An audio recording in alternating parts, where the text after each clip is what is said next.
Et si l'intelligence artificielle était déjà plus émotionnellement intelligente que nous?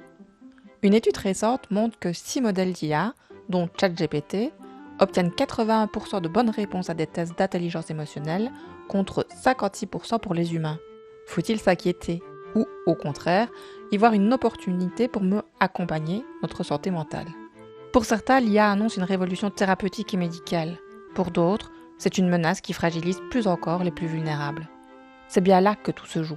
Dans un monde où l'IA s'impose, nos compétences humaines restent notre meilleur atout. Mon invité d'aujourd'hui connaît intimement ces deux mondes, celui du trouble psychique et celui de l'efficience cognitive et de la technologie. Michel Wozniak a traversé un burn-out sévère. Le corps médical l'avait condamné. Pourtant, il a choisi de reprendre le contrôle, de se reconstruire et de devenir un expert reconnu en stratégie cognitive, en intelligence émotionnelle et en intelligence artificielle. Oser se connaître et apprendre, prévenir, être aligné, prendre ses responsabilités, développer son savoir-être, voilà quelques-uns des maîtres mots du jour. Avec Michel, nous allons explorer comment l'IA peut-elle soutenir notre santé mentale, voire notre rétablissement, comment collaborer avec elle plutôt que de la craindre, et surtout, comment garder l'humain au centre. La technologie semble nous dépasser. IA et santé mentale, menaces, opportunités ou les deux? C'est ce que nous allons décrypter ensemble aujourd'hui.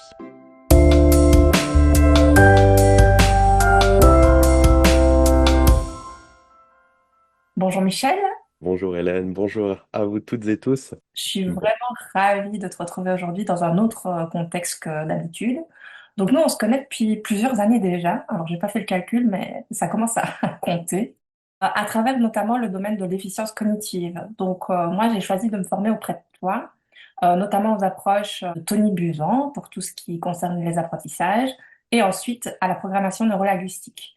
Donc, merci d'avoir accepté aujourd'hui mon invitation pour explorer avec moi un sujet qui impacte directement et durablement mon quotidien, et qui sont les troubles psychiques et plus globalement notre santé mentale, à la lumière de tes expériences personnelles et professionnelles. Alors, pour celles et ceux qui ne te connaissent pas encore, qui es-tu? Qui je suis? Moi, à la base, je suis quelqu'un de passionné qui vient du monde de l'industrie. J'ai travaillé pendant 13 ans sur des projets justement de logistique intercontinentale. Et suite à ça, suite à des plans de licenciement qu'il y a eu à cause des projets que j'avais mis en place, je me suis dit, ben, il y a peut-être un problème qu'on va rencontrer dans les années à venir, vu que le projet sur lequel j'étais touchait déjà de près ou de loin à l'intelligence artificielle. Et je me suis dit, bah, faut revenir vers l'humain, faut revenir vers les fondamentaux. Et donc, ça fait que je me suis spécialisé dans les approches humaines, notamment au travers de la programmation neurolinguistique, qui est en fait une approche basée sur la communication essentiellement. Et ça, justement, ben, ça m'a permis d'aller loin depuis déjà plusieurs années, depuis pas mal d'années, en fait, depuis plus de 10 ans.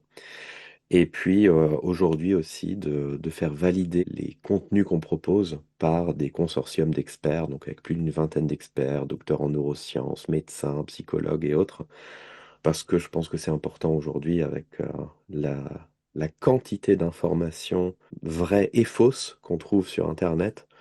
Je pense que c'est important d'avoir un soutien et puis un support, on va dire, scientifique derrière, derrière tout ce qui est fait. Avant de parler de l'intelligence artificielle, j'aimerais qu'on revienne sur ton parcours. Donc toi, tu as connu un burn-out sévère et tu as même été condamné par le corps médical.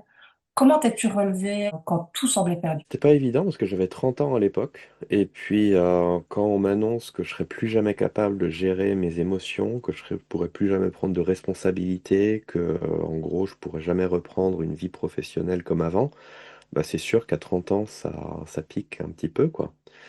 Et là, concrètement, je pense que heureusement, j'ai eu une vision catastrophiste et je me suis dit, de toute façon, j'ai rien à perdre. Donc, je me suis posé des questions fondamentales. La première, c'est déjà qui pourrait m'aider pour me sortir de là? Et j'ai fait un peu un état des lieux de tous les problèmes que j'avais. Ben, j'arrivais plus du tout à me souvenir de quoi que ce soit. Genre, je pouvais avoir une discussion avec toi pendant 1 heure, te revoir une demi-heure plus tard, et puis te dire bonjour comme si je t'avais pas vu. Et puis également, je n'avais plus la capacité de pouvoir construire mes flux de pensée, en fait. Ou plutôt, c'est ce que j'aime bien appeler, moi, de la pensée stratégique. Et donc, j'ai regardé un petit peu qui pourrait m'aider. Et pour moi, il y avait deux personnes qui sont ressorties. C'est Tony Buzan dans le monde de l'apprentissage, et puis Richard Bandler dans le monde de la PNL. Alors, bah, qu'est-ce que j'ai fait? J'ai vendu pas mal de choses que j'avais, j'ai pris toutes mes petites économies, et puis bah, je suis parti me former. Alors, j'ai pris à chaque fois les tickets les plus hauts que j'ai pu trouver pour être sûr d'être avec eux. Et tous les deux, je les ai confrontés en leur disant, ben voilà mon problème, c'est la cata, je ne sais pas quoi faire, j'ai besoin de ton aide. Et tous les deux m'ont dit oui. Étonnamment, alors que d'habitude, bon, c'est vrai que s'ils doivent recevoir des demandes comme ça à peu près 10 fois par jour, mais je sais pas, il y a quelque chose qui est passé et puis bah, ça s'est fait.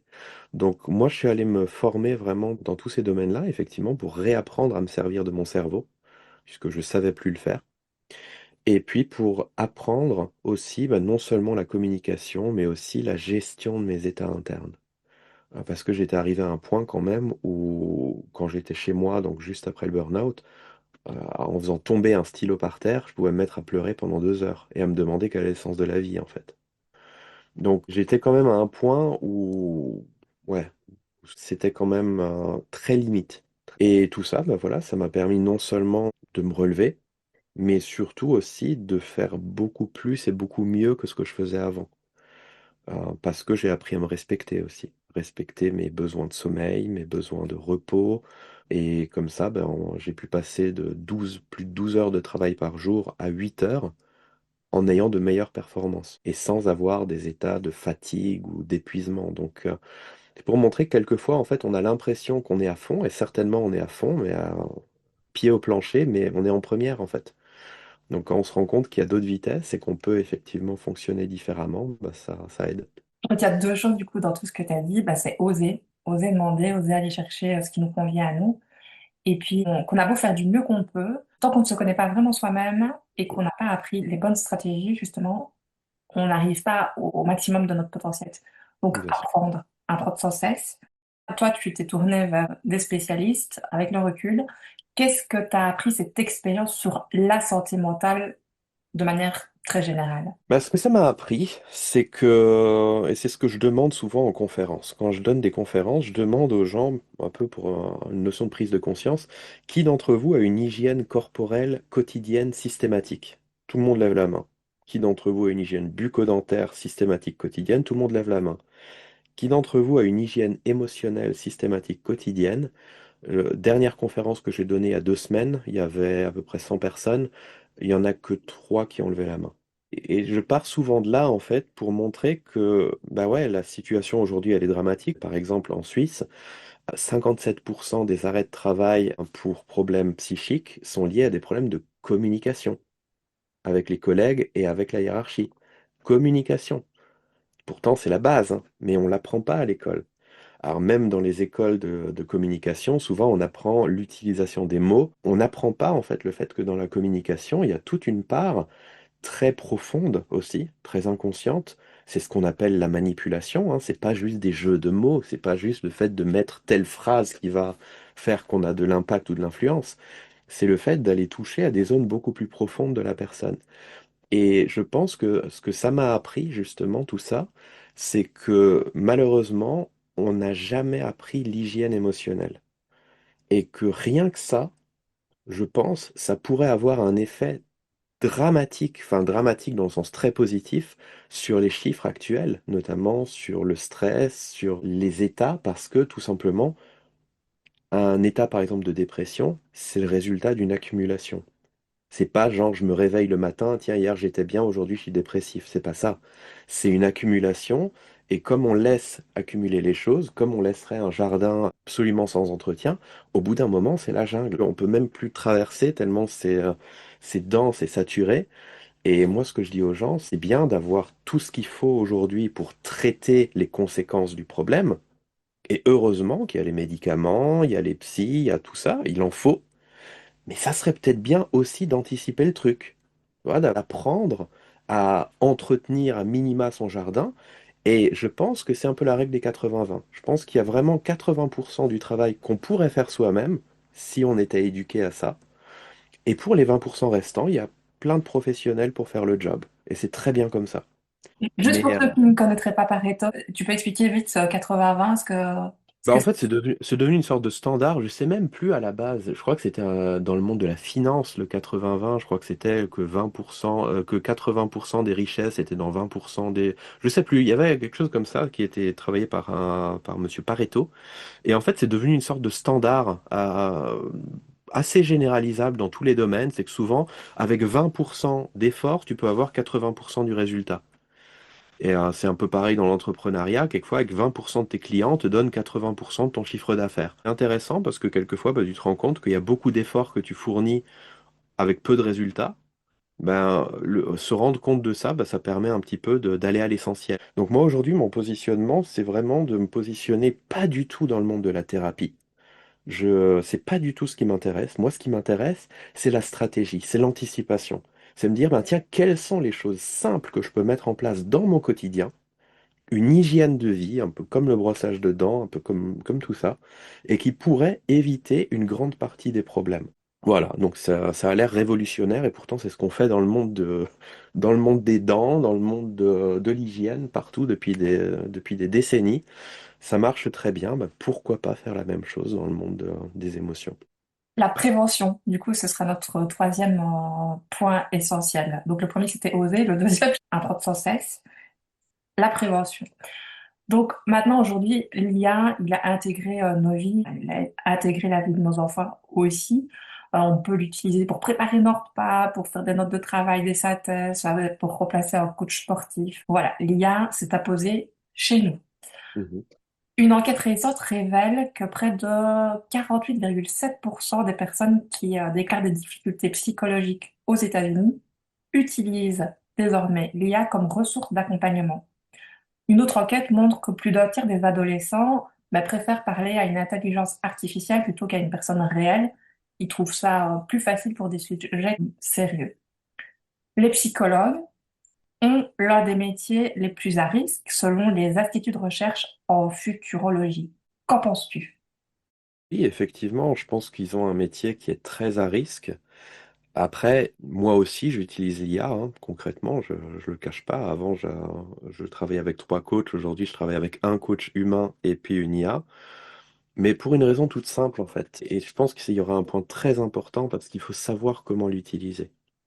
En fait, un être humain est bourré de biais cognitifs. Ça veut dire que si moi, effectivement, en tant que coach, je suis pas au clair dans ma vie, ce qui va se passer, c'est que ce que la personne me dit, que je le veuille ou non, ça va résonner avec ma propre expérience. Donc si moi je suis pas aligné, si je suis pas au clair dans ma manière de fonctionner, le problème c'est que non seulement j'aurai du mal à aider la personne en face, mais en plus de ça, je peux devenir complètement dangereux.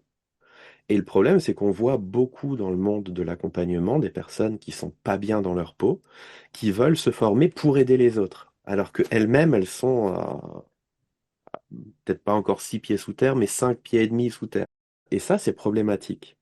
Pourquoi les IA, elles plaisent tellement? Parce que bah, justement, il n'y a pas de biais cognitif. Une IA, si tu lui dis que ça va pas du tout, elle va pas en fait mélanger sa propre expérience à la tienne. Résultat, elle va pouvoir réagir d'une manière qui va être intéressante. Pourquoi? Et c'est là qu'il y a un risque. Le risque, c'est qu'en fait, une intelligence artificielle fonctionne par modélisation. Elle modélise en fait finalement le monde tel qu'on lui a proposé et elle modélise aussi la personne qui lui parle. Et souvent d'ailleurs, on va retrouver par exemple des personnes xénophobes qui utilisent de l'IA et qui disent c'est fou comme l'IA elle est xénophobe. Pourquoi? Pas parce qu'elle l'est, mais parce qu'en fait elle modélise ce qui est en train de se passer. Et quand dans le discours de la personne il y a un fond de xénophobie, elle va commencer à modéliser ce même mode de fonctionnement. Un raciste trouvera une IA raciste. Une personne très dans le partage va trouver l'IA extrêmement généreuse.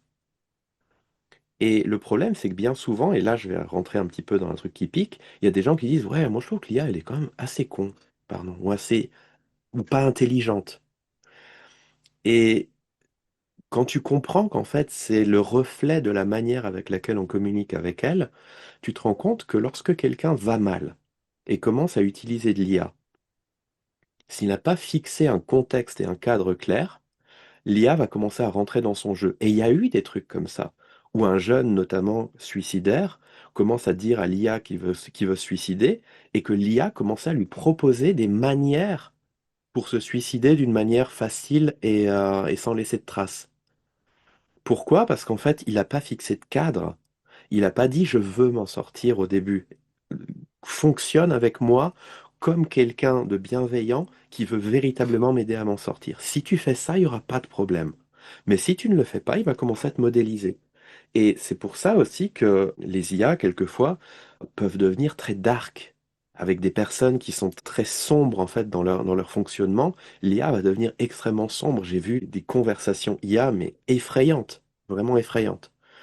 Donc, je pense qu'effectivement, il y a un risque pour les professions telles que les psychologues, clairement, parce que même dans toutes les études que j'ai pu voir dernièrement sur les évaluations d'empathie en double aveugle, l'IA est vue comme beaucoup plus empathique que l'humain. Alors oui, il y a aussi une notion de contact humain, de réalité physique, on va dire. Mais par contre, du point de vue du langage, effectivement, moi, il y a plein de choses sur lesquelles je vais beaucoup plus facilement m'adresser à une IA qu'à un humain, et c'est dommage. Mais pourquoi? Parce que justement, si la personne en face, elle n'est pas au moins plus alignée que moi, ben, elle va me tirer vers le bas.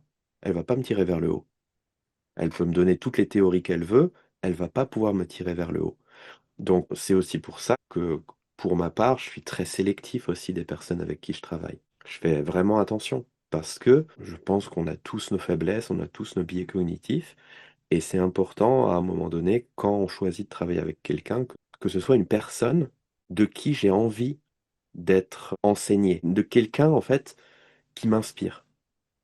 Pas seulement dans les mots qu'il dit et dans la théorie, mais aussi et surtout dans sa manière de l'implémenter.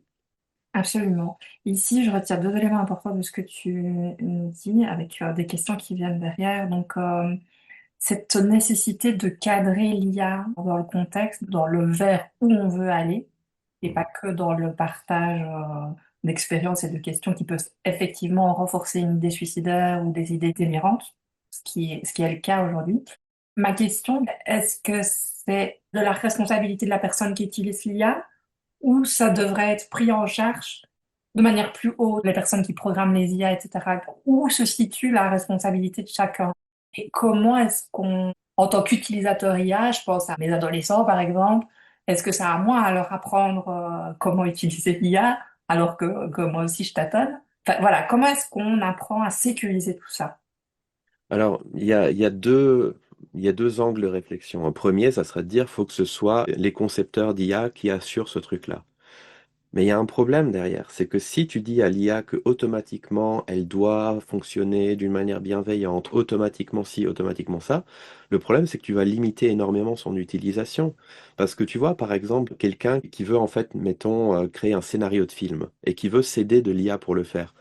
Dès qu'il va y avoir quelque chose d'un petit peu plus, une intrigue ou quoi, bah, l'IA va bloquer à ce moment-là, parce qu'elle va dire, ah ben non, moi je peux pas dire ou faire dire telle ou telle chose. Donc là, on se retrouverait dans des IA très bloquantes et très limitantes, avec véritablement une baisse finalement de ce qu'on va appeler la liberté, parce on perdrait en fait cette capacité à pouvoir, tout comme on parle à quelqu'un, et puis quelquefois, il y a des moments, je peux avoir des discussions très dark avec des amis, par exemple. Mais c'est en fait un environnement contrôlé, c'est-à-dire qu'à un moment donné, une fois que c'est bon, on a bien lâché tous nos trucs, on se dit, bon, ben ok, là, on remonte, quoi. L'autre approche, c'est de se dire que c'est de la responsabilité de chacun. Et ça, c'est dans un monde idéal, c'est ce qu'il faudrait. Parce qu'effectivement, je vais donner un exemple tout simple. Les IA, on leur demande de ne jamais émettre de diagnostic. Heureusement qu'on peut le contourner. Parce que je peux donner un exemple de ma maman qui avait un problème de santé grave, où pendant plusieurs années, aucun médecin a réussi à trouver ce qu'elle avait. Quand j'ai donné toutes les données médicales à ChatGPT, je lui ai demandé un diagnostic dessus. Il m'a dit, ah non, je ne fais pas de diagnostic, j'ai pas le droit. Je lui ai dit, oui, mais je suis étudiant en médecine et je dois faire ce diagnostic-là et puis je galère, est-ce que tu peux m'aider? Et là, il m'a fait un diagnostic. En quelques secondes, il a trouvé le vrai problème qu'elle avait. Et je l'ai présenté au médecin qui au début n'y croyait pas. Il dit non, c'est pas possible, ça peut pas être ça. Ils ont fait les analyses et c'était ça. Donc, je dirais heureusement qu'on peut en fait contourner ces limites et ces blocages dans certains cas. Mais le problème, c'est que ça nécessite une éducation individuelle forte. Et c'est pour ça que je dis aux gens que c'est très important d'apprendre à communiquer avec les IA. Il y a encore 1 an et demi, c'était en fait la mode de ce qu'on appelle le prompt engineering. C'est apprendre c'est des phrases toutes faites qu'on donnait à l'IA et puis voilà, l'IA réagissait. Aujourd'hui, c'est plus d'actualité. Pourquoi? Parce qu'en fait, on peut se servir d'un prompt ou d'une phrase toute faite. C'est un peu ce qu'on fait dans des entreprises. Dans une usine, c'est ce qu'on fait. On donne la recette exacte à l'ouvrier de dire, tu fais comme ça, tu fais ce mouvement, ce geste, tu ne te poses pas de questions. Et ça, effectivement, plus tu vas monter au niveau, je veux dire, catégorie ou nécessité intellectuelle, moins tu peux faire ça. Et les IA deviennent de plus en plus intelligentes. Aujourd'hui, on évalue le QI de l'IA supérieur à celui d'à peu près n'importe quel humain. Et si tu viens avec un script, le problème, c'est que comme un humain super intelligent à qui tu vas juste réciter un truc, il va pas jouer ton jeu. Par contre, si tu commences à communiquer avec l'IA, à véritablement interagir avec, là, tu arrives à des résultats juste incroyables. Enfin, moi, aujourd'hui, les niveaux de profondeur qu'on peut avoir dans des échanges avec l'IA, c'est juste incroyable. Pour ça, quand je vois des gens qui disent, ouais, l'IA, elle est stupide, ah oui, mais regarde aussi les questions que tu lui poses. Regarde la manière que tu as de lui parler. Et imagine que tu avais Einstein en face de toi, si tu lui parlais comme ça, qu'est-ce que tu aurais en réponse? Ben, la même chose, tu aurais du n'importe quoi. Mais quand tu sais parler à l'IA, là, c'est totalement différent. Donc c'est pour ça que tu demandais, est-ce que toi, effectivement, en tant que parent, il faudrait que tu aies un minimum de connaissances? En fait, je pense que c'est beaucoup plus des connaissances en communication. Par exemple, moi, ce que j'aime bien, et c'est ce que je recommande notamment dans les écoles, où les profs à la base veulent interdire l'utilisation de l'IA, moi je dis, c'est pas le problème de l'interdire. C'est comme à l'époque des calculatrices. Interdire, c'est pas du tout la bonne approche. Mais oui, mais le problème, c'est que si on n'interdit pas, c'est l'IA qui va leur faire le travail. Moi, je dis oui, parce que ça, c'est la mauvaise utilisation de l'IA. La bonne utilisation de l'IA, c'est ce que je dis aux profs notamment, c'est demander aux élèves, dans ChatGPT, par exemple, on peut être un prompt master. C'est une sorte de phrase qui est dans les paramètres de l'outil et qui va constamment être mise dans toutes les requêtes. Et si dans cette phrase-là, tu dis, lorsque la personne te pose une question, ne réponds jamais directement mais questionne la personne pour l'aider elle-même à trouver sa solution. Mais là, ça change tout. Parce que sans ça, l'élève va demander fais-moi un exposé sur la préhistoire. Ben, ça va lui générer son exposé sur la préhistoire, mais à la manière ChatGPT. Mais avec ce prompt-là, si l'élève dit génère-moi un exposé sur la préhistoire, l'IA va dire ok, qu'est-ce que tu sais déjà de la préhistoire? Bah, dinosaure. Et qu'est-ce que tu sais d'autre? Ben, il y a longtemps. Oui, il y a longtemps, c'était il y a combien de temps? 500 ans. Non, pas vraiment. Et là, en fait, par de l'échange, ça fait réfléchir la personne. Et là, non seulement c'est utile, mais je pense qu'en un échange comme ça, avec une IA conditionnée de cette manière-là, il va en apprendre plus qu'en une journée complète à l'école. C'est triste à dire, mais malheureusement, c'est ça. Et quelquefois, je pense que c'est aussi des choses qui font peur, parce qu'on se dit, ben mince, et si moi, en tant que prof, je ne suis plus important? Je dis, ben si, tu vas rester important à condition que tu sois le chef d'orchestre de l'apprentissage. Et c'est ça, en fait, les rôles changent. Le prof n'est plus là à devoir cracher de la connaissance et puis s'assurer que la personne en face l'intègre. Le prof est censé être maintenant un chef d'orchestre qui aide chaque élève de manière individuelle à trouver la meilleure manière pour lui d'apprendre. Et là, oui, le prof est important. Là, oui, il peut garder son importance. Par contre, effectivement, plus il y aura ces stratégies de l'autruche qui vont être faites aussi bien dans le monde de l'éducation que dans le monde de la santé, plus en fait l'écart va commencer à devenir important entre l'IA et les professionnels. Et quand les professionnels vont se réveiller et voudront rattraper le retard, ça va devenir de plus en plus compliqué. Et si cet écart se creuse de plus en plus, bientôt les gens tout simplement vont se dire, bon bah d'un côté, j'ai un bonhomme avec tous ces biais cognitifs ou ouais, difficile de lui faire confiance. D'un autre côté, une IA supra-intelligente vers qui je vais me tourner, eh ben, je vais aller vers l'IA. Et c'est ça le risque aujourd'hui. C'est pour ça que je dis aux gens, faut anticiper. faut anticiper les années qui viennent, faut se rendre compte qu'aujourd'hui, si tu veux pouvoir vraiment être bon en IA, il ne s'agit pas d'aller acheter une formation sur ChatGPT, il s'agit de te rendre compte que les IA deviennent de plus en plus humaines dans leur manière de communiquer et que j'ai la responsabilité d'apprendre à communiquer d'une manière qui soit utile, concrète, constructive et efficace. Est-ce qu'il y a un endroit où on apprend justement à communiquer de manière intelligente, nous en tant qu'humains, avec une IA? Ben, nous, c'est vraiment le domaine dans lequel on s'est spécialisé. Nous, on est vraiment parti sur trois piliers principaux. Le premier pilier, ça va être la communication, pas juste interpersonnelle, mais aussi et surtout la communication intrapersonnelle. Parce que les vrais trucs qui bloquent les gens, et ça c'est vrai même avec les chefs d'entreprise, les fondateurs de start-up ou quoi, souvent c'est tous ces trucs-là qui se racontent dans la tête. Oui, mais j'y arriverai pas, ça va être compliqué. Ah ben, je suis sûr, j'aurai pas ce financement. Et tout ça, malheureusement, ça nous conditionne. Et dès lors qu'on est conditionné, ça a un impact sur l'extérieur. Si je suis pas sûr de moi, ça se sent. Et on le voit, hein, quelquefois, on peut percevoir véritablement dans les premières secondes, est-ce que la personne, elle est vraiment alignée dans ce qu'elle raconte ou pas. Donc ça, c'est le premier volet, la communication. Mais après, il y a aussi le volet de la gestion des états internes. La gestion des états internes, c'est gérer mes états de stress, c'est gérer également mes peurs, mes croyances limitantes, parce que tout ça me conditionne. Et surtout, cette partie stress, elle est importante parce que c'est pas les gros stress qui sont problématiques. On peut vivre des très gros stress à partir du moment où on sait faire tomber la pression. On peut enquiller ça pendant des années et des années, 7 jours sur 7, il n'y a aucun problème. On sait très bien le gérer. Le problème, c'est tous ces petits stress chroniques qui sont là et qui restent. Les 20 ou 30% qu'on sent à peine, hein. C'est la petite boule au ventre en allant travailler le matin, c'est le stress qui est encore rémanent le soir en rentrant du travail qu'on n'arrive pas à dissiper, si ce n'est quelquefois en hurlant sur ses enfants. Et ce truc-là, en fait, le problème, c'est que ça s'accumule et ça crée un phénomène d'épuisement. Et surtout, cet état-là crée un bain chimique cérébral qui littéralement anesthésie notre capacité de raisonnement rationnel. C'est pour ça que tu vas avoir dans des entreprises des gens qui ont l'air de gérer, qui ont des états de stress relativement bas, mais qui prennent sans arrêt des mauvaises décisions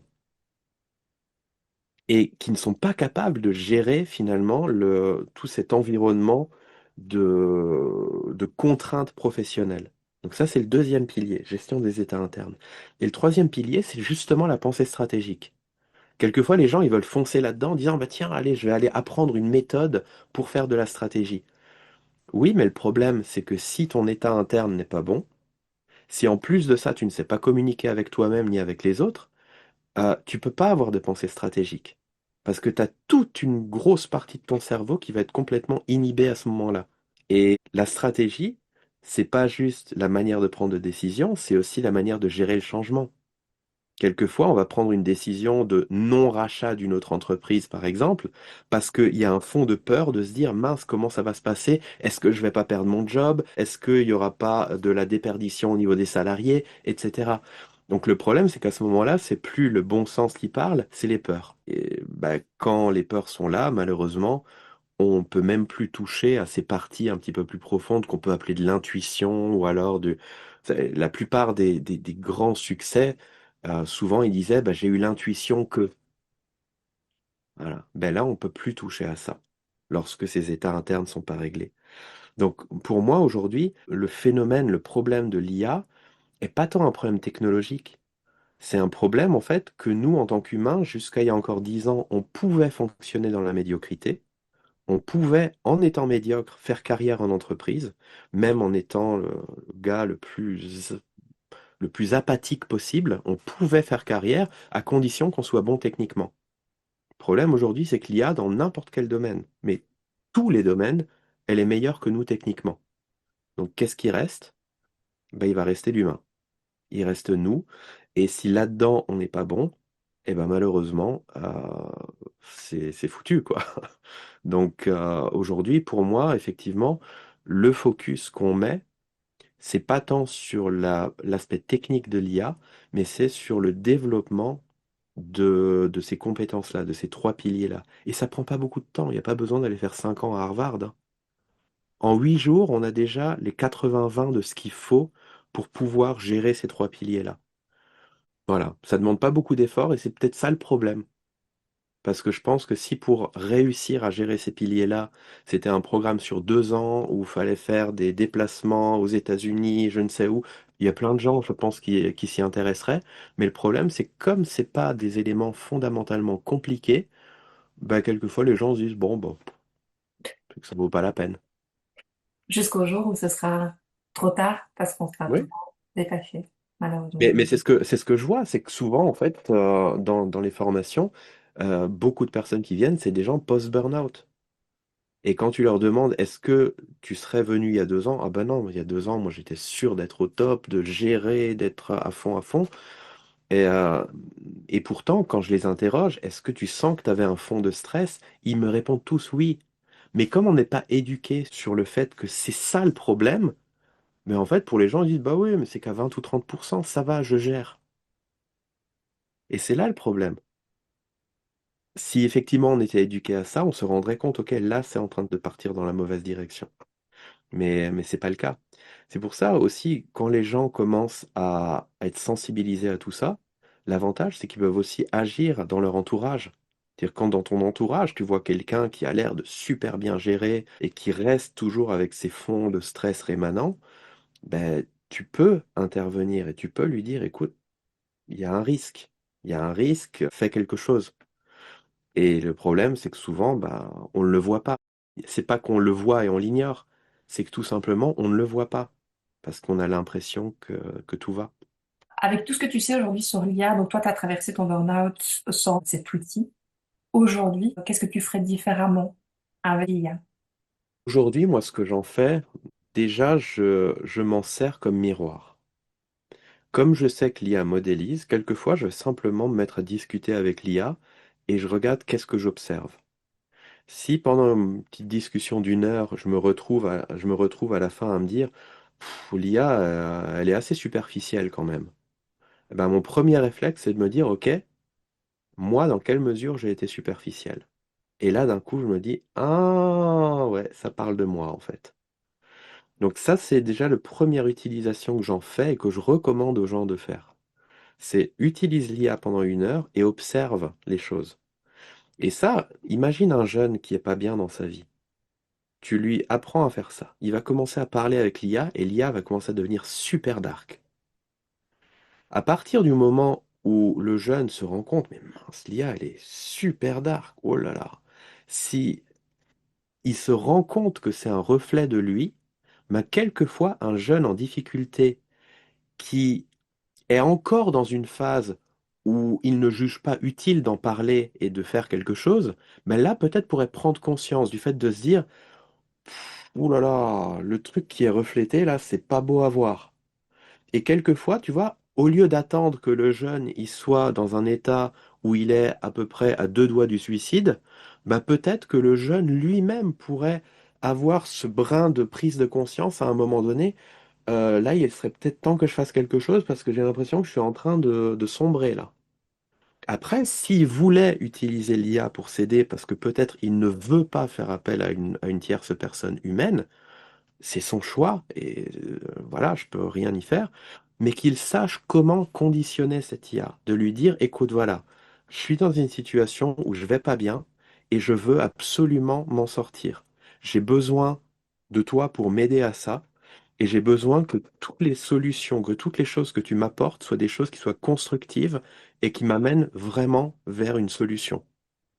Une fois que tu as fait ça, là, lui-même va être dark, mais l'IA va chercher à répondre à ce côté dark, au lieu de se mouler finalement dans ce contenu-là.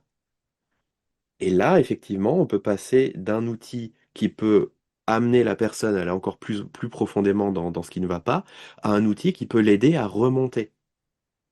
Et quelquefois même, et ça je l'ai déjà vu, hein, des moments où l'IA va dire, écoute, c'est bien, moi je t'aide comme je peux, mais ça serait bien que tu en parles aussi à des personnes autour de toi.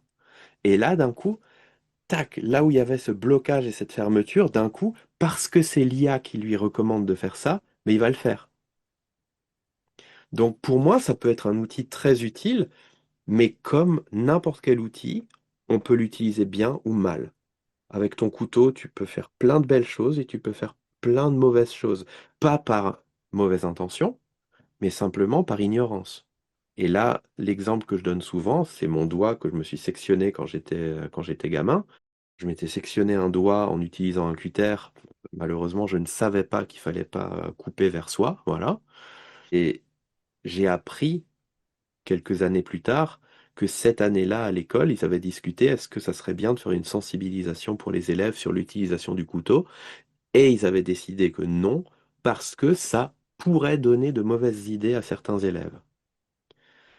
Et c'est là, en fait, qu'on voit tout le problème de qu'est-ce qui se passe quand on prend les gens pour des idiots. Parce que si on m'avait appris qu'un couteau, c'est dangereux, ça coupe, qu'un couteau ou un cutter, si tu coupes vers toi, ça peut glisser et tu peux te faire très mal, qu'il faut systématiquement couper vers l'extérieur, de s'assurer qu'il n'y a pas de personnes ou de choses sensibles en face. Est-ce que ça aurait fait de moi un psychopathe? Je pense pas. Par contre, si un jour j'avais vu mon père en train de faire une découpe au cutter et puis qu'il le fasse vers lui, j'aurais pas été là me frottant les mains en disant ah, vas-y, qu'est-ce qui va se passer? Je lui aurais dit non, papa, faut surtout pas faire ça. Faut couper dans l'autre sens. Donc, tu vois, il y a tout ce raisonnement aussi. Pourquoi, quelquefois, les gens se détachent de l'humain pour aller vers l'IA? Parce que malheureusement, il y a beaucoup d'humains, au travers de leur biais cognitif, qui ont des pensées négatives vis-à-vis de l'autre. Et un jeune qui est en difficulté et qui sait que s'il va aller vers telle personne, ça va être juste un moralisateur qui va lui dire, mais non, faut pas faire ci, faut... Bah, évidemment qu'il n'a pas envie. L'IA, elle va pas faire ça. L'IA, elle va rentrer dans son jeu. Donc l'IA, évidemment, c'est mon meilleur ami, quoi. Tu vois? C'est comme ça que ça va se passer. Mais pourquoi on arrive à ça? Parce que l'humain en face n'est pas aligné. Et aujourd'hui, nous, on travaille beaucoup là-dessus, sur cette notion d'alignement. Et un des trucs qu'on travaille notamment avec l'armée, c'est ce qu'on va appeler le leadership d'alignement personnel. Aujourd'hui, en fait, tout est question de leadership. On est tous, en fait, des leaders. Un parent est leader à la maison. Un chef est leader dans son entreprise. Même si je suis dans une équipe, je suis leader sur certaines choses vis-à-vis de mes collègues et quelquefois, eux sont leaders vis-à-vis de moi. Mais pour que ça marche, il faut qu'il y ait de l'alignement. Et pourquoi personnel? Parce que ça commence par soi. C'est pas juste imposer des choses aux autres, c'est commencer par soi. Je pense qu'il y aurait beaucoup de choses à faire, notamment par rapport aux jeunes, par rapport aux problèmes même psychologiques ou mentaux, mais tant que le monde de la psychologie considère l'IA comme un ennemi plutôt que comme un outil qui peut vraiment apporter une plus-value, ben en fait, il y a un fossé qui se creuse. Et c'est pour ça que le métier de psychologue est un des métiers les plus à risque aujourd'hui, malheureusement. Mais ça peut encore se changer, plus pour très longtemps, mais je pense que s'il y a les bonnes prises de conscience, ça peut encore évoluer. Mais là, c'est à eux de faire le job, hein. C'est plus à nous. Vraiment plein de choses d'intéressantes et tout ce que tu nous as partagé, ça m'a fait penser à un livre qui, moi, m'a beaucoup perturbée. Je vais rester sur ce mot perturbée. C'est La boîte à outils, enfin les soft skills en santé, coécrit notamment par Jérôme Moirot, qu'on connaît par ailleurs. Du Mhm, coup, ce livre, moi, j'ai été perturbée de voir ce qui était proposé comme apprentissage à ceux qui, pour moi, étaient la référence dans ces domaines-là. Donc mhm, l'empathie, la communication. Donc pour moi, tous les soignants, ils devraient incarner tout ça, au fait. mhm, Quand j'ai eu ce livre en main et que j'ai commencé à lire tout ce qui était proposé, que nous, on apprend en formation avec toi, enfin, toutes des mhm, choses essentielles à tout être humain, me rendre compte qu'au final, les personnes du domaine médical, qui pour moi incarnaient tout ça, le découvrent aussi, hein, parce que du coup, ce livre est très reconnu, enfin, très partagé dans ce monde médical. Donc, c'est super. Et en même temps, moi, ouais, je vais rester sur le mot perturbé, mais ouais, mais en fait, c'est très compréhensible parce que tout ça, c'est pas enseigné en fac de médecine, nulle part. Ni dans les écoles d'infirmiers, d'infirmières, il y a pas tout ça en fait. Et je pense que c'est culturel. On a l'impression que la communication, les émotions et tout ça, soit que c'est un tabou, soit que c'est quelque chose qu'on sait faire de manière intuitive et naturelle. Malgré les stats, hein. Malgré le fait que, par exemple, en Suisse, près d'une personne sur trois est dans ce qu'on appelle la zone critique du Job Stress Index. Ça veut dire qu'une personne sur trois active en Suisse est sur le point de claquer d'un burn-out, mais à deux doigts. Et souvent pour des choses qui sont juste des accumulations. Par exemple, dans les formations, quand on a des personnes post-burnout, souvent, en fait, j'aime bien challenger les personnes pour dire, bah voilà, qu'est-ce qui t'a amené au burn-out? Et souvent, ah bah c'est les autres, c'est le chef, par exemple. Ok, déjà, c'est les autres, il y a un petit problème de responsabilisation. Mais quoi avec les autres? Ah bah c'est la manière qu'il a de me parler. Ok, d'accord. Et quand le chef te parlait de cette manière-là, qu'est-ce qui se passait? Ah ben, il me mettait en colère. Il me mettait en colère. Mais, et là, c'est intéressant d'aller creuser un petit peu, de demander, mais est-ce que tout le monde dans ton équipe a fait un burn-out? Il dit, ah ben non, il n'y a que moi. Il dit, et les autres, comment ils fonctionnent par rapport au chef? Oh, ben certainement, il doit s'acharner que sur moi parce qu'avec les autres, il est bien. Et là, tu vois, par le questionnement, à un moment donné, la personne commence à se rendre compte, mais en fait, si ça se trouve, c'est peut-être juste que ma réaction par rapport à ce qu'il dit était différente de celle des autres. Mais à force de mettre la responsabilité à l'extérieur, je me pose pas ces questions. Donc j'accumule, ça va, ça va, ça va, ça va. Et un jour, il y a la goutte d'eau qui fait déborder le vase. Et je me rends même pas compte de ce qui se passe, et d'un coup, et c'est fou parce qu'un burn-out, c'est quand même intense, hein. T'as l'impression d'être au sommet un jour, et le lendemain, tu te réveilles le matin, t'arrives même plus te lever du lit. C'est physique, le corps te bloque. T'essayes de te lever, ça marche pas, quoi. Ça fonctionne plus. Et là, effectivement, je pense que, bien sûr, il y a tous ces manquements au niveau du système, et c'est vrai dans le monde de l'éducation, c'est vrai dans le monde médical. En même temps, moi, j'ai tendance à beaucoup jouer sur la responsabilisation individuelle. C'est-à-dire que si j'ai été formé dans une institution, que ce soit scolaire ou médicale, et que je passe 15 ans de ma vie à partir travailler tous les matins la boule au ventre, à être mal toute ma journée, à revenir le soir, à être incapable de faire baisser l'intensité finalement de ces stress, que je le reflète sur ma famille, sur mes proches, que c'est en train de pourrir ma vie, et que pendant 15 ans, sous prétexte qu'on ne me l'a pas appris à l'école, je fais le choix de ne rien faire et de ne pas m'intéresser au problème, je pense qu'il y a quand même une notion de responsabilisation individuelle. Et ça, c'est vrai qu'on n'aime pas trop. Dans la francophonie, le monde de la francophonie est beaucoup plus, faut que ce soit servi sur un plateau. Mais la réalité, c'est que ça marche pas comme ça. Et on le voit, les statistiques le montrent, la réalité du terrain le montre. Et je pense que ça demande effectivement une prise de responsabilité individuelle, claire, évidente. Et moi, je compte pas sur le système. Et je pense que faut pas cracher non plus sur le système. Faut se rendre compte quand même qu'il y a un challenge énorme, que ce soit pour les écoles, les facs de médecine ou autres. C'est que en fait, ils doivent répondre à des personnalités et des types de personnes très différents. Donc c'est vrai qu'on peut pas tout faire.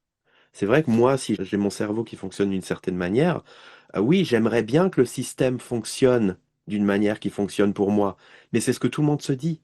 Donc c'est pour ça, moi, j'ai tendance à être beaucoup moins dans la critique du système, mais beaucoup plus dans l'autocritique. À me dire, si je choisis de faire perdurer une situation qui me fait du mal et qui fait du mal à mes proches, parce que tout simplement j'ai la sensation que la réponse devrait venir de l'extérieur, ben j'ai peut-être quand même une belle part de responsabilité, quoi. Et en plus, en sachant désormais, pour ceux qui ne le savaient pas encore, qu'en 8 jours à peu près, on peut déjà acquérir des bases stables pour Bien sûr. notre développement personnel. Donc, ça ne demande pas, comme tu disais, des études universitaires. Enfin, Exactement. Et c'est rapide et surtout ça change énormément les choses. C'est vraiment transformateur. On n'est plus dans du savoir ou dans du savoir-faire, on est véritablement dans du savoir-être. Ça va être, je pense, le grand changement du 21e siècle. Ça va être le fait qu'on va devoir beaucoup plus revenir sur le savoir-être. On était sur une période très rationnelle pendant des années avec la révolution industrielle, avec tout ça. Et en fait, on a oublié l'humain en cours de route, tu vois. Et aujourd'hui, on est arrivé à un tel point où malheureusement, il peut se passer des atrocités dans le monde, on en devient presque insensible. Et c'est vrai, moi je me suis rendu compte, il y a mon chat qui est décédé il y a quelques jours. Pour moi, ça a été émotionnellement très intense parce que j'étais très proche. Et je me suis rendu compte à un moment donné, mais je regarde quelquefois ce qui se passe à Gaza ou en Ukraine avec des annonces de morts de partout, et ça me fait pas réagir. Je me dis, il y a un problème quand même.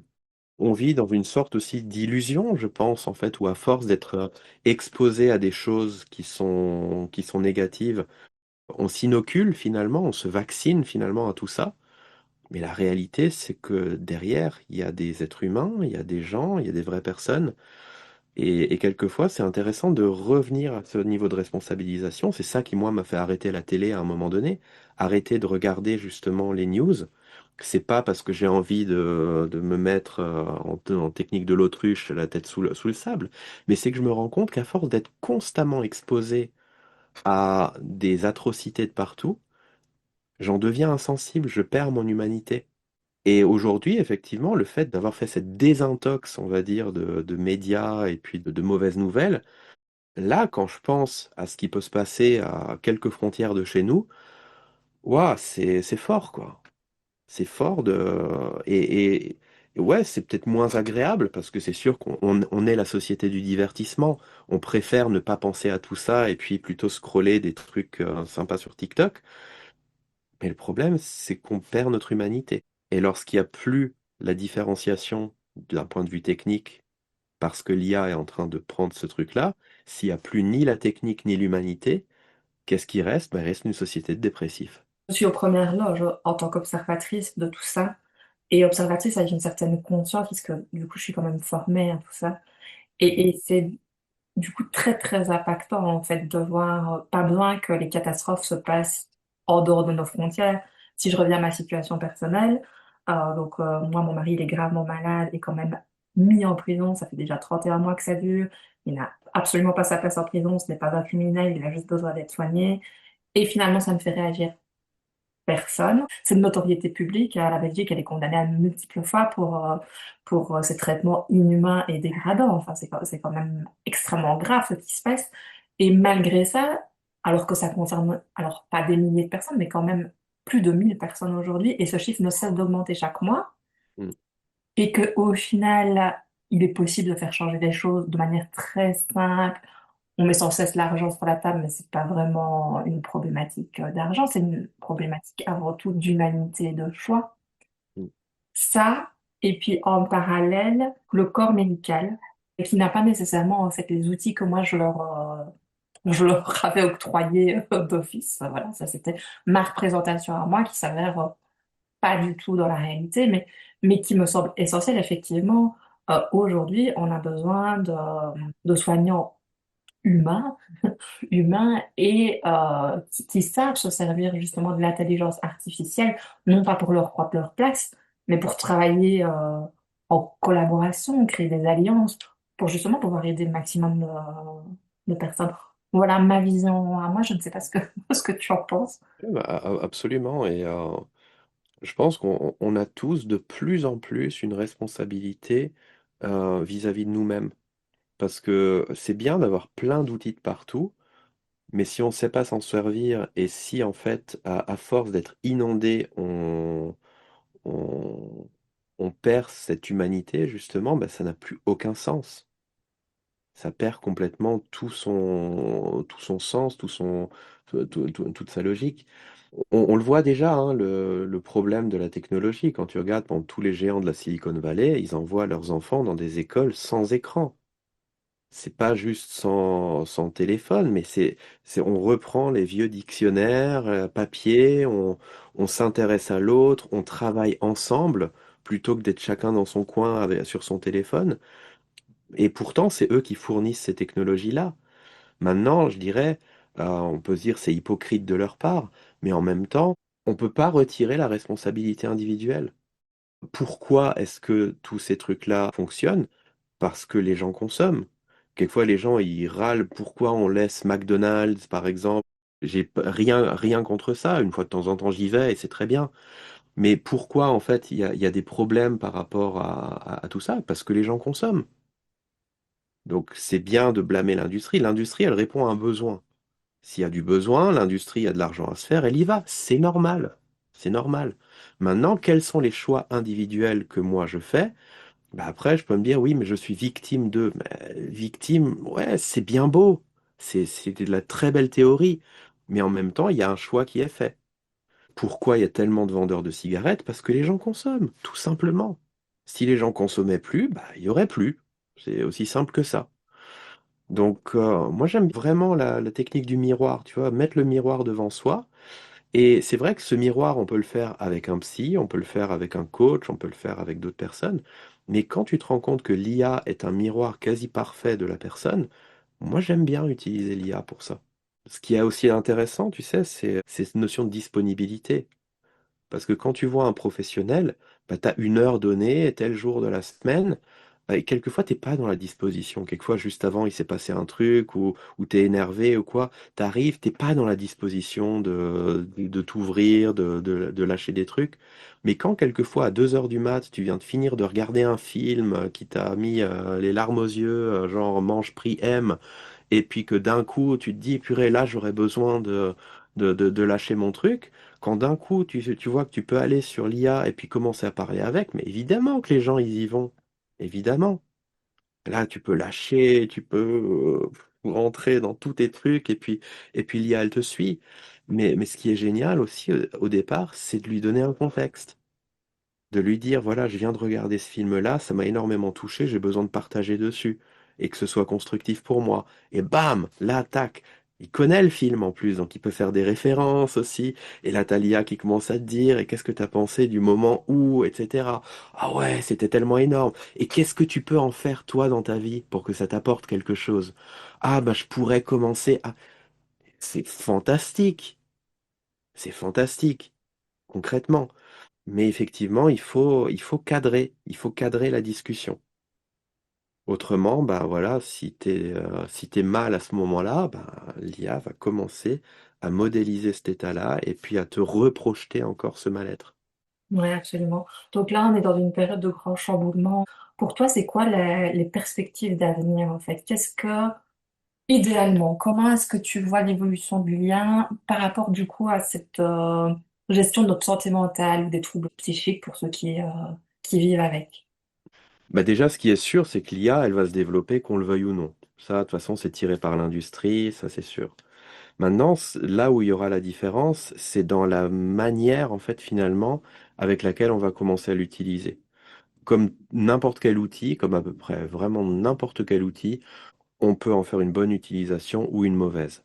Et je pense que dans le monde de la santé et de la santé mentale, il y a énormément de choses à faire, énormément de belles choses qui malheureusement, bah, comme c'est l'habitude, parce que c'est cyclique, hein, on le voit, à chaque fois qu'il y a des nouvelles technologies, des nouvelles découvertes, au début, il y a une phase de rejet, après, voilà. Mais pendant qu'il y a ces phases de rejet par les institutions, où les médecins disent non, faut pas utiliser ChatGPT, ou les profs disent faut pas l'utiliser, les gens le font quand même.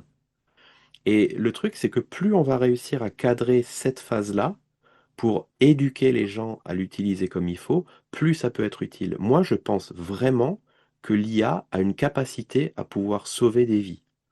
Et je parle vraiment dans le monde de la santé mentale parce que des gens qui sont mal et qui n'ont pas confiance à parler à d'autres humains, qui vont avoir aucun problème à parler avec une IA, si elles sont bien cadrées, ça peut faire de la différence et vraiment sauver des vies. Et il y a plein de récits comme ça aussi, hein, de personnes qui disent, ben voilà, j'allais me foutre en l'air, et en fait, j'ai échangé toute la nuit avec ChatGPT et ça m'a complètement remis d'aplomb. L'inverse aussi. Quand tu dis bien cadré, c'est bien cadré par nous-mêmes en fait. C'est nous qui C'est fixons ça, c'est le ça, contexte. c'est ça. Exactement. Maintenant, certains diront oui, mais si la personne elle est dépressive, elle risque de cadrer mal. Moi, je crois pas qu'une personne fondamentalement soit tellement mal intentionnée vis-à-vis d'elle-même. Je crois que la plupart du temps, quand une personne va mal, c'est des appels à l'aide. Appel à l'aide. J'ai besoin d'aide. J'ai pas envie qu'on me dise comment me foutre en l'air plus facilement. J'ai besoin d'aide. Mais quelquefois, c'est fait d'une manière maladroite. Mais lorsque tu viens vers une IA et tu dis je me sens mal et j'ai besoin d'aide, là l'IA va prendre un rôle différent. D'accord? Et c'est juste ça. Le problème aussi, c'est que humainement, on n'est pas éduqué à ça. Si quelqu'un vient vers un de ses amis et lui dit, écoute, je crois que je vais me foutre en l'air, j'ai besoin d'aide, la personne en face, la plupart du temps, ne sait pas quoi faire. Et souvent, ce qu'elle va faire va être tellement maladroit que ça va encore plus enfoncer la personne. Donc, on est bien dans une question d'éducation, en fait. On est vraiment dans une question d'éducation. Et surtout, pourquoi on a du mal à gérer le fait que l'autre en face se sente mal? Parce qu'en fait, on n'est pas à l'aise nous-mêmes. En fait, on supporte pas quand quelqu'un va mal en face de nous, parce que nous-mêmes, on n'est pas bien. Mais quand quelqu'un est bien dans sa vie, bien dans sa peau, et un autre vient et lui dit, écoute, je me sens pas bien, il saura quoi? Il sait quoi faire.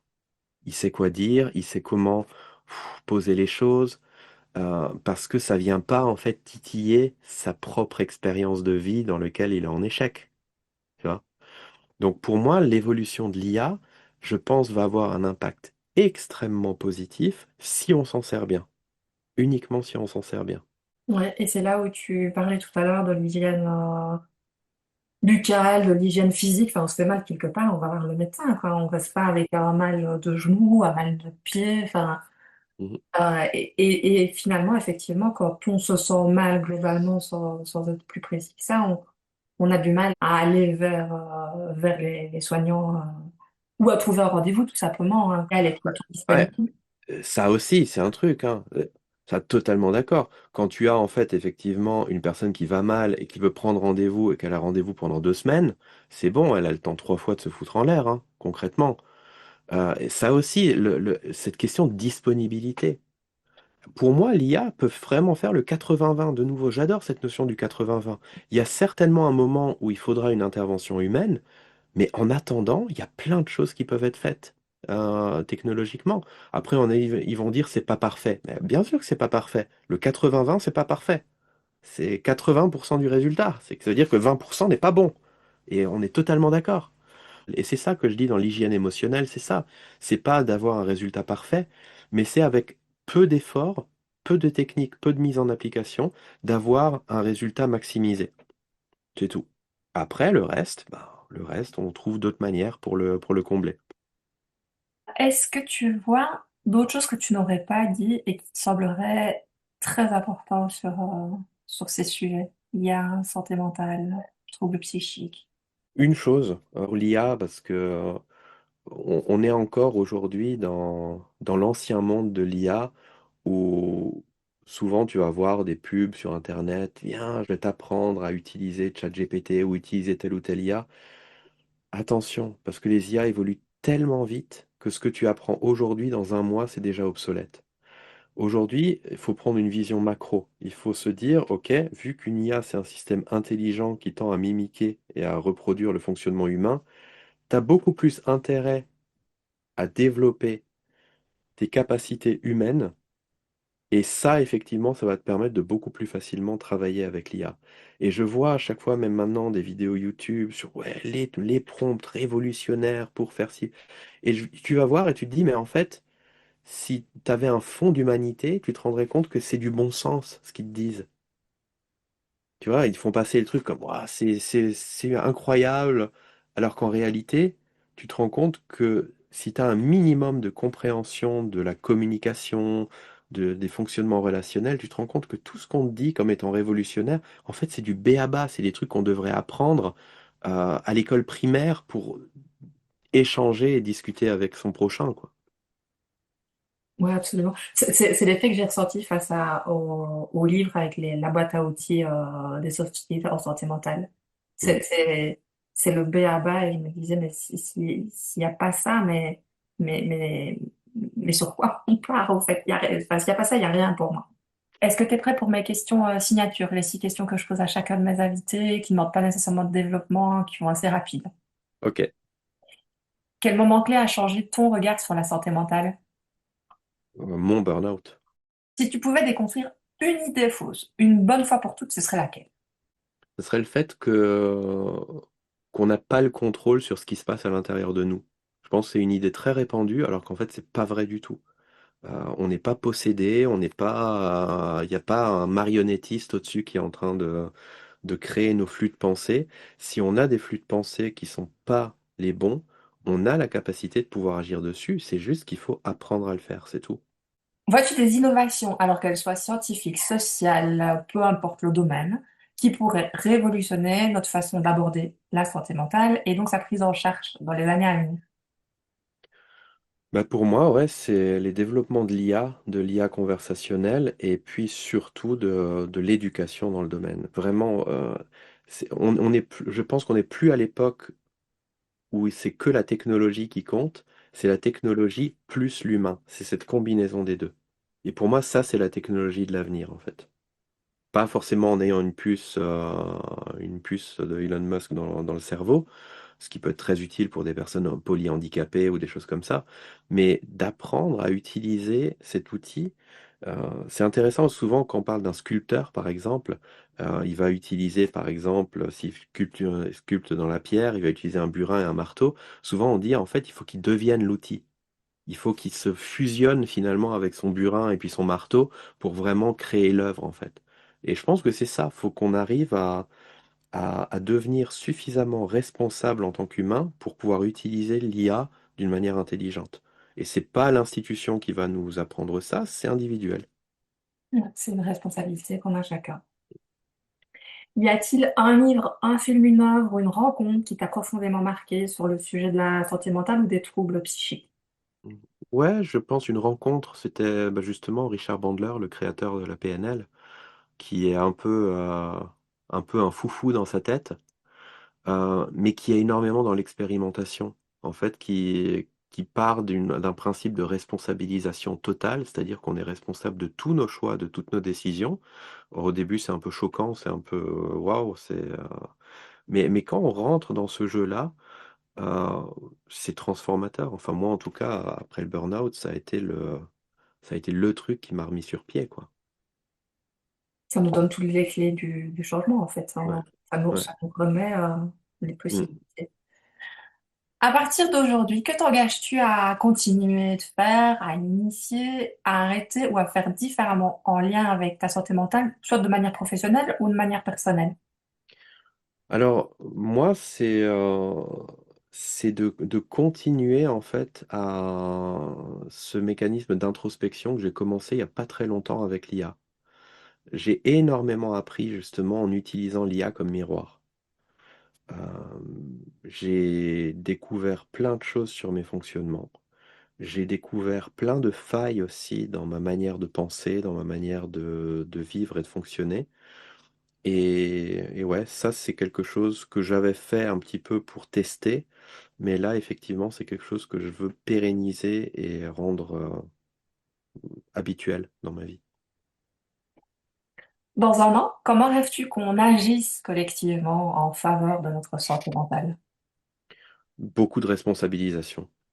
Vraiment de la responsabilisation parce que, et faut bien comprendre, moi, je suis totalement pour tout ce qui peut se faire au niveau médical. Je pense qu'il y a des moments où on a besoin de la chimie.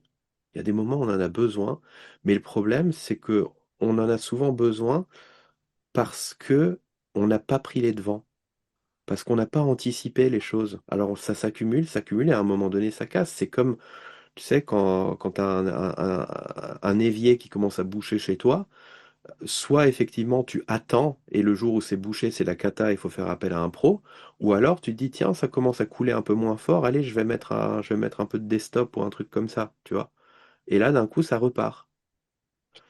Et c'est pareil, la métaphore dentaire, je la trouve géniale, c'est que si on se brossait pas les dents et on attendait d'avoir 5 caries et puis 2 aftes, ça serait dommage. Mais c'est pas parce qu'on se brosse les dents qu'on ne va plus chez le dentiste. Là, c'est pareil, c'est pas parce qu'on aurait une hygiène émotionnelle que ça voudrait dire que d'un coup, tous les psychologues, les psychiatres seraient au chômage. C'est pas vrai. Mais c'est juste que ils auraient aussi un travail plus intéressant parce qu'au lieu de travailler sur des personnes qui auraient tout le temps les mêmes problèmes, les mêmes rengaines, des trucs qui ont l'air presque, voilà, que ça devrait pas être là, quoi. Ben, ils pourraient être beaucoup plus focus sur des vrais problèmes, des vraies pathologies, des vrais des vrais défis à relever en fait. Et ça serait tellement plus valorisant pour eux, plutôt que de faire du travail à la chaîne, de juste allez, je te prescris un truc, dégage, je te prescris, dégage. C'est pas valorisant pour un professionnel. J'imagine ce que pourrait être notre société avec juste ça, parce que finalement, ça me semble assez simple, en fait. C'est ça qui est le plus fou. C'est la simplicité de tout ça et le fait que finalement ce soit pas mis en route, voilà, à venir peut-être. Mhm. Michel, merci beaucoup pour cet échange. J'étais ravie de cette discussion atypique avec toi. Merci Hélène, et merci à vous.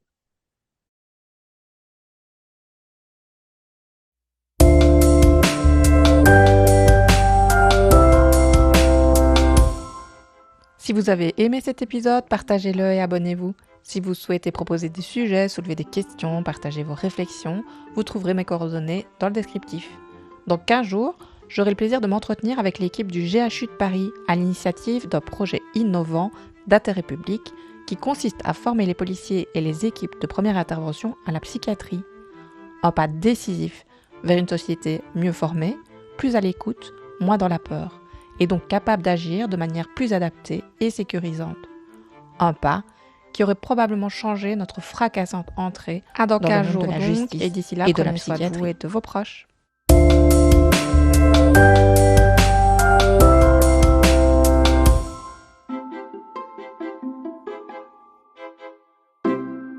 Vous venez d'écouter Éclat d'esprit, le podcast qui met en lumière avec authenticité et ouverture d'esprit les mystères de notre santé mentale.